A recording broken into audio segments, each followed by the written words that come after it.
The lights in Riverside Plaza flickered as Jessica Martinez locked up trends and threads for the night. 11:47 p.m. She was the last one closing as usual. The mall felt different tonight, colder, quieter, like the building itself was holding its breath. Jessica had worked here for 2 years and she'd never felt afraid before. But tonight something was wrong. "You still here, Jess?" Marcus called from his security desk. His voice echoed strangely in the empty mall. "Yeah, just finishing up," she replied, grabbing her purse. As she turned off the lights, Jessica glanced at the window display. 3 mannequins stood there in the new spring dresses she'd arranged that morning. Their blank faces stared out at nothing. She could have sworn one of them was looking at her. Down the hall in Home Haven, David was doing his final walkthrough. The furniture store was always creepy at night. All those fake living rooms and bedrooms arranged like someone actually lived there. That's when he heard it. Knock, knock, knock. 3 slow knocks coming from the back storage room. "Marcus?" David called out. No answer. He walked toward the storage room, his footsteps too loud in the silence. The knocking stopped. David opened the door slowly. Empty. Just boxes and covered furniture. Knock, knock, knock. Now it was coming from behind him, from the showroom. David spun around. All the mannequins in the furniture displays had turned to face him. Every single one. Their heads were rotated in his direction, even though he'd just walked past them and they'd been facing forward. "What the hell?" David whispered. Then they moved. Not fast, not slow, just wrong. Like they were learning how to walk for the first time. One stood up from a dining table. Another climbed off a bed. Their plastic joints made sounds like breaking bones. David ran. His screams brought Jessica and Marcus running. Jessica reached the corridor just in time to see David sprinting toward them, his face white with terror. Behind him, 4 mannequins glided across the floor, their movements becoming smoother, more purposeful. "Run!" Marcus yelled, pulling his gun. The mannequin in front reached David first. Its arms shot out, bending in ways arms shouldn't bend, and grabbed his throat. David's feet left the ground. He clawed at the plastic fingers, crushing his windpipe, his face turning purple. There was a crack. David's body went limp. The mannequin dropped him like garbage. His eyes were still open, staring at nothing. Marcus fired 3 shots. The bullets punched through plastic, but the mannequins didn't stop. They kept coming. "Go!" Marcus shoved Jessica toward the emergency exit. "Get out!" Jessica ran. Jessica hit the emergency door at full speed. It didn't open. The handle wouldn't move. She pulled harder, panic rising in her throat. The door was sealed shut, like it had been welded from the outside. Gunshots echoed behind her. Then silence. Then Marcus started screaming. Jessica ran toward the food court, her breath coming in short gasps. The mall seemed different now. The corridors longer, the shadows darker, the air thick and hard to breathe. Behind her she heard it. Click slide, the sound of plastic feet on tile.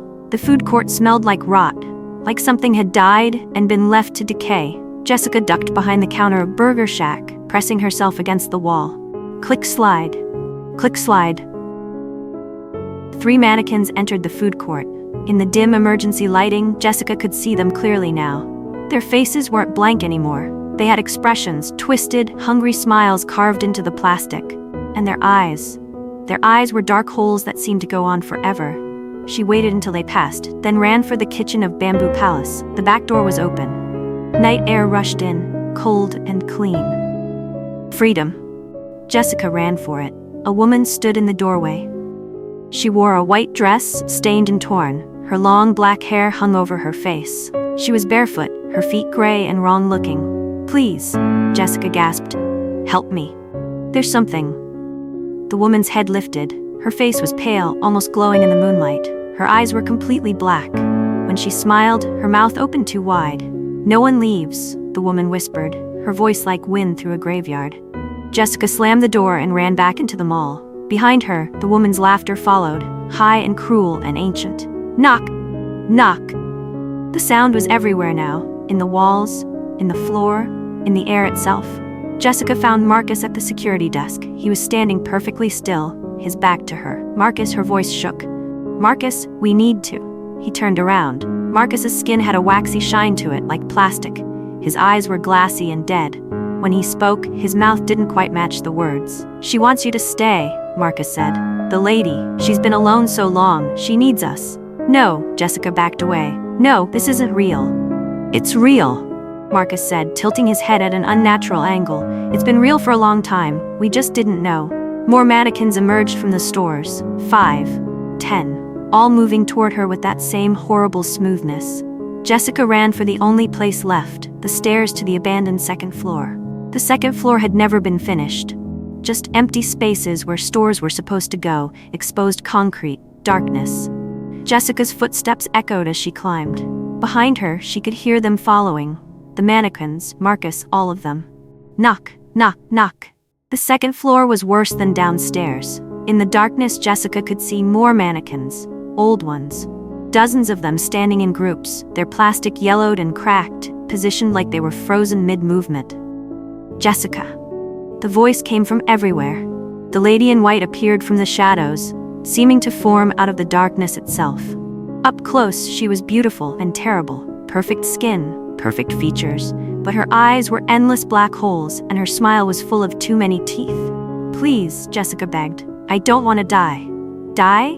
The lady laughed softly. "Oh no, sweet girl, you won't die. That would be too easy, too kind."